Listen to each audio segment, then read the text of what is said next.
Greetings everyone, and welcome back to Pep Organ.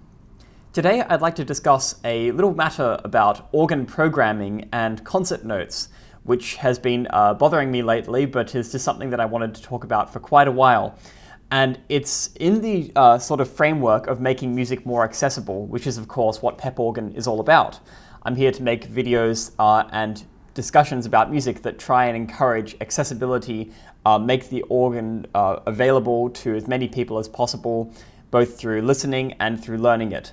So today I want to talk about a particular issue that has come up, which I've thought about for a while, which is foreign titles on performances and on programs.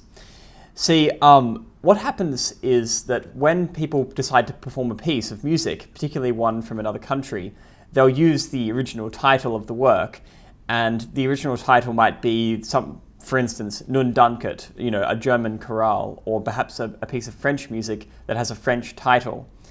And the thing about this is that they're probably doing it, and I do it too. I put the titles of these works in their original language so as to preserve the intention of the composer and to make it sort of sound authentic, right? If you're going to play a piece by César Franck, you should call it Piece Héroïque rather than calling it an English version, which might be Heroic Piece, which might not sound quite the same as what Franck intended. But at the same time, I've come to think about this a little bit more, and particularly about the accessibility side of this. The idea is that if people in the audience don't understand another language, and if perhaps that language's translation isn't immediately obvious, as perhaps Piece Héroïque might be, but perhaps something more German, of course, then they're not going to know what the music is about. We have to remember, of course, that most people do not speak multiple languages. They're not scholars. They're not scholars in the organ, so they may not have ever heard of any of these pieces before. And you're adding an extra barrier to them being able to appreciate the music by having the title in a different language. This doesn't just go, of course, for concert programs, but of course today in the YouTube era with online performances, we should also think about how we title works for the online sphere as well, that is being a YouTube title or whatever else. Now, I'm not saying that we need to completely eradicate foreign titles, and I'm not saying either that we should just embrace English. But what I am saying is that we do need to be mindful of how we present works to our audiences, and a barrier to that can be the use of a different language.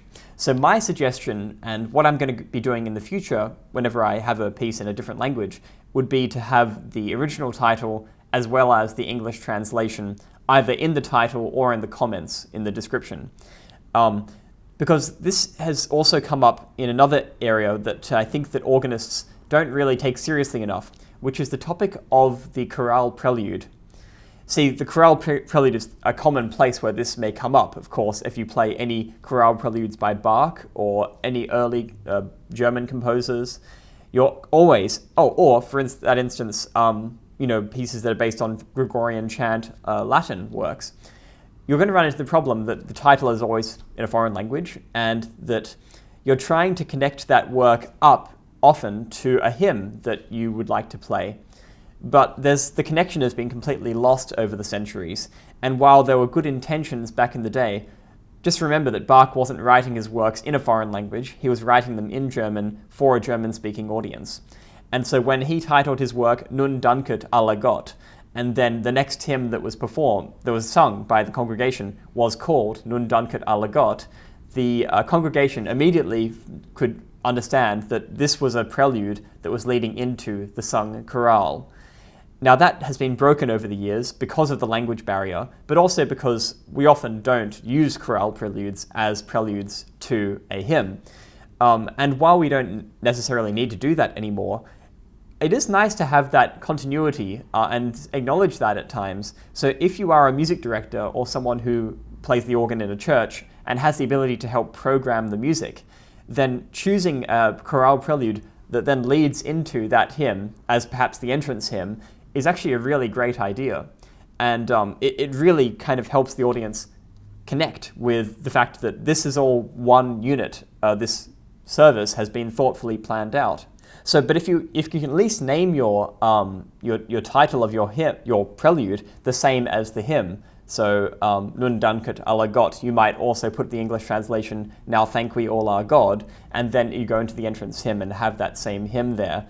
Then you've got a really nice structure, and the audience is at least going to be listening out, because I know that hymn, and I'm going to be listening in the organ prelude to see whether I can spot out that melody.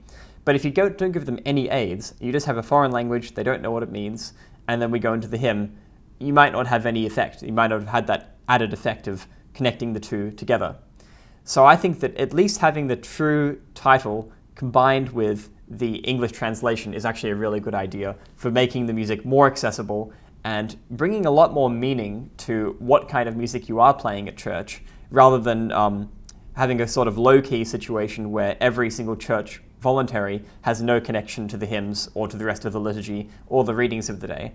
It's much nicer if we can integrate all of those things together and create a much more satisfactory service, not just in a sort of context of the church, but in a context of the broader audience reception to organ music. So I think this should be done for churches, and I think it should also be done for concert performances, whether they're online or offline.